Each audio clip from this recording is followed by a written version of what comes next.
You are a reservoir of untapped potential, yet you drown in distraction. You consume endless content, jumping from one skill to the next, perpetually seeking the shortcut without understanding the path. You are paralyzed by options, a perpetual beginner, afraid to commit to the depth required for true mastery. Your weakness is not a lack of talent, it is a lack of singularity, the failure to focus your entire being on a single, necessary outcome. The greatest swordsman who ever lived, Miyamoto Musashi, faced this exact chaos on the battlefield. He did not seek 100 techniques. He sought the one true principle that governed all conflict, all art, and all strategy. He mastered the blade, the brush, and the mind, because he understood that true mastery is subtraction, not addition. He was a ruthless efficiency machine, dedicated only to what worked under the pressure of death. Today, we dissect the methodology he used to absorb knowledge at a terrifying speed, a process often misinterpreted as mere imitation. It is the core of the empty hand philosophy, the discipline that allows you to see the opponent's next move before they conceive it. But before you can observe and replicate mastery, you must first learn how to see. Are you prepared to cast off the weight of what you think you know? 1. Mushin, the mind without mind. Mushin, the mind without mind, is not a state of relaxation. It is a state of absolute readiness achieved through mental emptiness. It is the crucial first step toward rapid mastery, demanding that you silence the internal critic and the analyst. When the mind is full of conscious thought, of technique names, self-doubt, or future planning, it is slow and cumbersome. Imagine a swordsman facing a charging opponent. If he stops to analyze the angle of the attack, calculate the perfect footwork, or remember the instructions of his sensei, he is already dead. The calculating mind is too slow for the speed of life and death. The true master's blade moves not because the mind calculates, but because the body knows, reacting instantly and purely. This state is achieved through relentless practice until the mechanics of the skill dissolve into instinct. You must drill the fundamental movements so deeply that they become subconscious infrastructure. Only when the conscious mind is relieved of the burden of micromanagement can it be truly free to absorb new information and strategies. In modern application, Mushin means eliminating multitasking and distraction. When you sit down to work, you are not writing an email and checking notifications and planning dinner. You are performing one action with singular focus. The moment you introduce a secondary thought, you invite weakness and delay the arrival of true flow. To master the external world, you must first master the internal silence. This mental emptiness is the vessel required to hold the knowledge of others. But silence alone is insufficient. It must be maintained with vigilance, which leads us to the next principle. 2. Zanshin, the unbroken focus. If Mushin is the initial state of mental clarity, Zanshin is the sustained, unbroken focus that maintains it even after the action is complete. It is often translated as lingering mind, the awareness that persists whether you are standing still or moving through a chaotic environment. True commitment is not a flash of intensity, it is continuity. In the heat of a duel, many young samurai make the fatal mistake of relaxing immediately after delivering a powerful strike. They perceive victory and drop their guard. This is the moment the true Ronin seizes, recognizing that the danger is greatest immediately after the perceived success, when the opponent is wounded but not defeated. Zanshin teaches that your energy and awareness must remain fixed on the objective until there is zero possibility of counterattack. You do not celebrate. You do not pause to admire your work. You maintain the posture of readiness, anticipating the next phase of conflict. The warrior's mind never truly rests. In your modern life, this manifests as eliminating sloppy transitions. You finish a major report and immediately jump to social media distraction, dissipating the powerful mental energy you just generated. Zanshin demands that you review the work, prepare the next step, and maintain momentum, ensuring that the excellence achieved in one task carries over seamlessly into the next. The cost of momentary weakness is often total failure. You must train your focus to be a constant low-level hum, not a flickering strobe light, but maintaining this readiness requires understanding the landscape, a wider perspective that transcends the immediate fight. 3. Can, seeing the whole field. Can is the act of observing the situation from a distance, understanding the overall structure, not just the minute details. Musashi emphasized that the true strategist must see the battle, not just the swing of a single sword. This ability to zoom out is crucial for replicating mastery because it reveals why the master moves, not just how they move.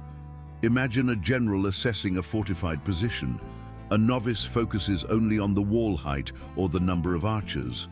The master utilizes Kan. He sees the supply lines, the morale of the defenders, the weather patterns, and the political pressures driving the conflict. He attacks the system, not merely the symptom. To truly adopt the copycat technique, you must look beyond the surface level of performance. When you observe someone who has mastered a skill, be it programming, negotiation, or physical training, do not just look at their final product.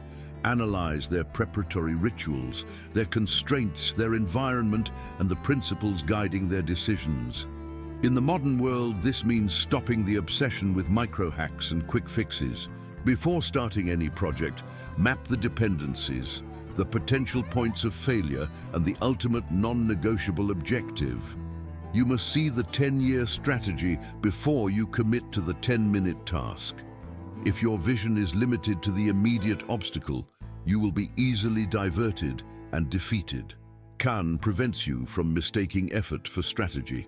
It is the difference between blindly swinging your sword and knowing exactly where the weakest point in the enemy's defense lies. But this vision is only useful if you are willing to make the necessary sacrifices to execute it. 4. Ditch the comfort of failure. The path of the master is forged in absolute commitment. True mastery requires burning the bridges back to mediocrity, eliminating the option of retreat or casual experimentation. You must operate with the understanding that failure is not a learning tool. It is a death sentence for your ambition. Consider the Ronin who enters a duel, knowing he has no family, no land, and no lord to save him. His life depends entirely on the outcome, forcing absolute dedication to the present moment. If you give yourself an excuse, such as, "I'm just practicing," or "I can always try again next month," you guarantee a subpar performance because the pressure to achieve excellence is removed. Musashi believed that if you treat training as a life or death scenario, you will train with a ferocity that casual students cannot comprehend. You must treat every opportunity to deploy your skill as if your reputation, your livelihood, and your honor depend on perfect execution. This removes the safety net of trying, forcing commitment to doing. In application, stop using "I'm trying" as a safety net. Commit to the outcome. If you are learning a new skill, dedicate the time and resources as if failure means the collapse of your entire structure. This radical commitment filters out the weak excuses that plague the modern man, the excuses of being tired, busy, or unmotivated. The comfort of failure is the enemy of the samurai spirit. Only when retreat is impossible does the mind unlock the absolute resources required for rapid absorption and replication of skill. This level of dedication prepares you for the heart of the copycat technique itself, the ruthless dissection of the master. 5. The art of stolen vision. Zanshin is the state of sustained, comprehensive awareness, a vigilance that extends beyond the immediate threat. In the copycat technique, Zanshin is the weapon used to steal the blueprint of mastery.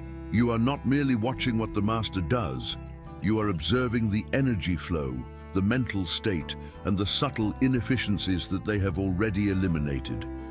A casual glance captures the surface. Zanshin captures the foundation. Imagine standing opposite a swordsman who has dedicated 30 years to a single strike. The untrained eye sees only a blur of steel. The master, operating in Zanshin, sees the shifting of weight in the heel, the micro-adjustment of the grip immediately before the cut, and the pattern of their breathing. It is in these details, the things the master himself no longer consciously thinks about, where the true power of the technique resides. Musashi taught that true observation requires the detachment of the ego. If you approach a master's technique with envy or judgment, your vision is clouded. You must become a ruthless, emotionless camera, recording the precise sequence of action and intention. This level of focus separates the student who merely practices from the warrior who absorbs the skill through sheer, intent observation. In your modern arena, stop watching successful people for mere inspiration. That is a luxury for the weak. Instead, dissect their strategy. If they write, analyze their structure and cadence. If they lead, observe how they manage conflict and maintain composure under pressure. Steal the system, not the superficial outcome. Record, analyze, and reverse engineer the hidden mechanism that drives their success. The vision must be stolen, not gifted. This ruthless acquisition of knowledge requires an internal preparation far greater than any physical training. You must first ensure your mind is a clean slate, ready to receive the intricate details the universe is prepared to show you. 6. Empty the cup, fill the void.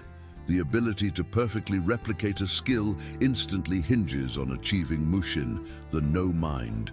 This state is not achieved through meditation alone, but through the rigorous elimination of internal dialogue, doubt, and self-congratulation.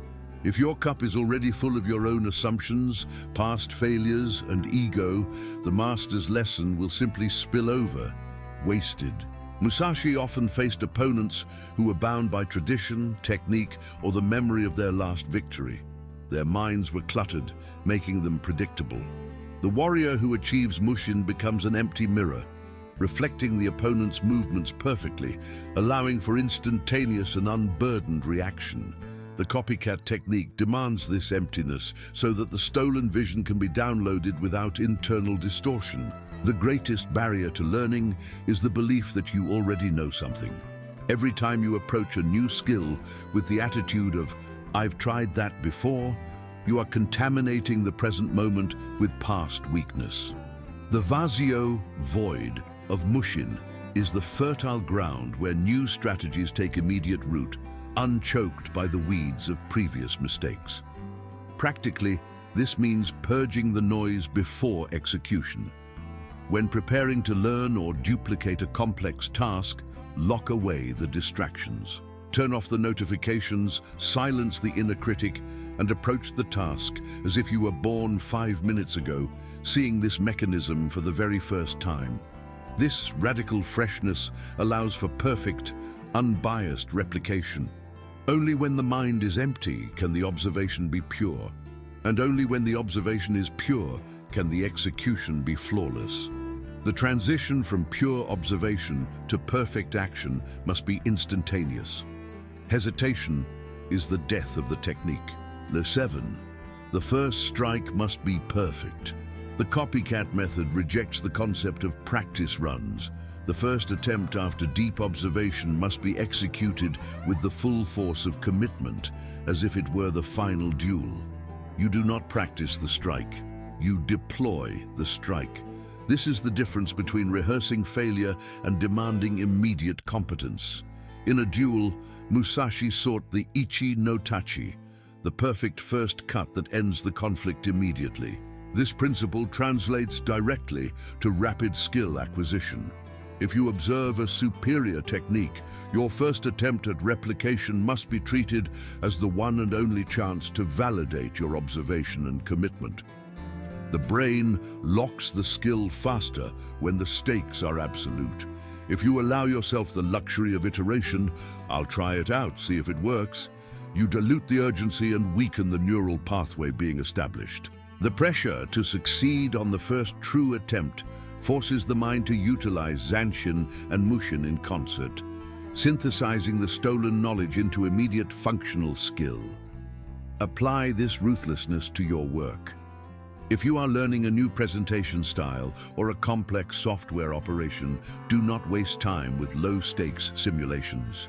Deploy the new skill immediately on a high-value project. If you fail, the failure is massive, forcing immediate surgical correction. This high-pressure deployment is the forge of mastery. The perfection of the first strike is the proof that the vision was stolen correctly and the mind was empty enough to receive it. But holding on to the technique exactly as it was copied is a weakness. You must immediately move to the next stage, adaptation and ownership. 8. Kill the original master. Once a technique is successfully copied and deployed, you must immediately begin the process of internal modification. You are not a tribute, you are a successor. The true measure of stolen skill is your ability to break the rules of the master, adapting the core principle until the original source is unrecognizable within your own unique strategy. Musashi did not merely copy the methods of the established schools, he dismantled them. He took the foundational truths and discarded the ceremonial filler, creating Nitten Ichi Ryu, a style that used two swords, violating generations of tradition. He killed the limitations imposed by the past masters to create a superior strategy for the future. You must do the same. To copy perfectly is a mechanical feat. To adapt perfectly is a strategic one. Your goal is not to mimic the master's personality or style, but to integrate the effectiveness of their method into your existing arsenal, creating a synthesis that is inherently more powerful because it is tailored to your unique battlefield.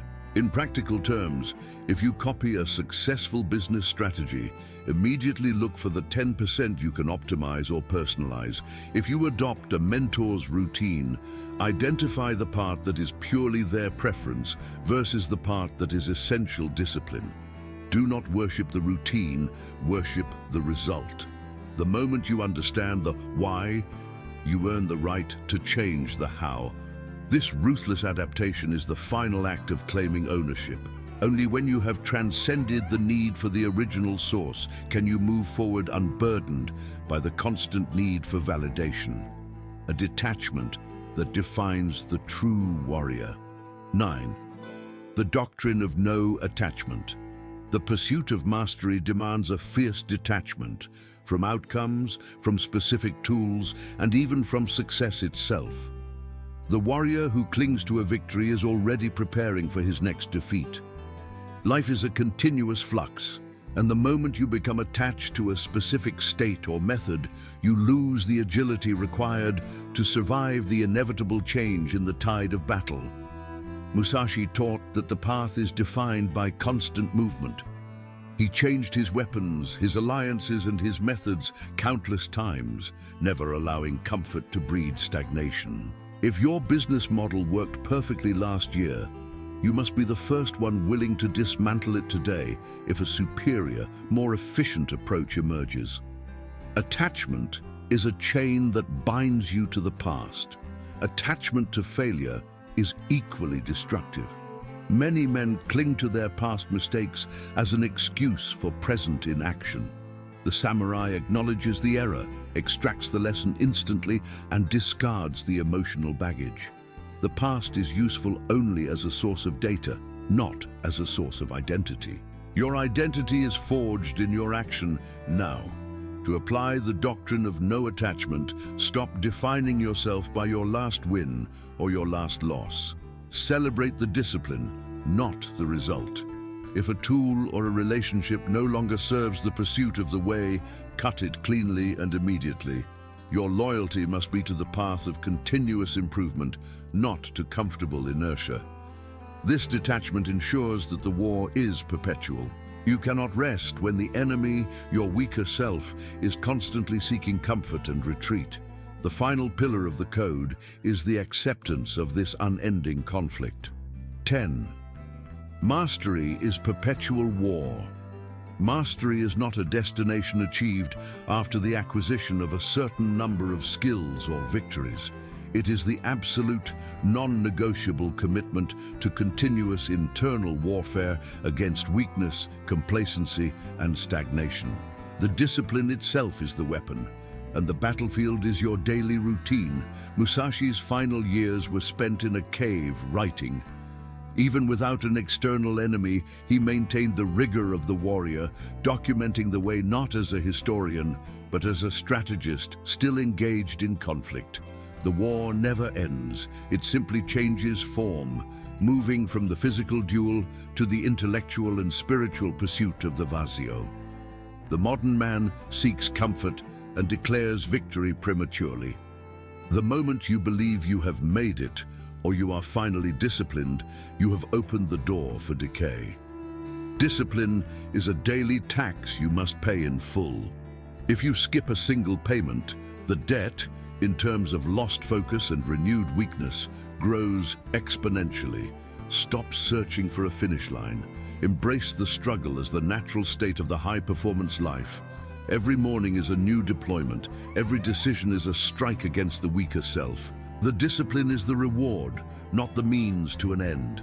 You have now been given the 10 foundational pillars of the warrior's code, the blueprint for accessing the power of instantaneous mastery. But knowledge is merely potential energy. The challenge remains. Will you rise to execute this code, or will you retreat back into the comfortable weakness that defined your life before this moment? You came here seeking a secret technique, a shortcut to mastery. What I have given you is far more dangerous, a philosophy of absolute commitment that strips away every excuse you have ever used to justify your mediocrity. We identified your weakness, stripped away the comfort of failure, and laid bare the rigorous path of observation, emptiness, and immediate action. Remember this, the true master is not defined by their skill, but by their unwavering adherence to the code, regardless of the environment. You have tasted the philosophy of the samurai, and now your weakness has been exposed. The moment you leave this video, the voice of comfort will return, demanding that you delay, that you relax, that you return to your old, predictable patterns. Do not let the insight gained here fade into mere motivation. Motivation is a fleeting spark. Discipline is the enduring steel forged in the fire of commitment. Go now, and prove that you are not merely a curious spectator, but a warrior ready to claim the Vazio. But the brutal truth is this: the motivation from this video will expire in the next 10 minutes. True, lasting transformation requires a protocol, a war plan that eliminates the possibility of retreat. We have created that protocol. It is called 66 Days of Steel, the samurai method to forge absolute discipline. This is not a philosophy book. It is a 66-day war against your weaker self, structured around the 3 phases of transformation: the fire, the hammer, and the polishing. This protocol is the filter that separates the merely curious from the true modern samurai. If you have the courage to challenge yourself, the link to the protocol is fixed in the first comment or in the description. Do not click if you plan to quit.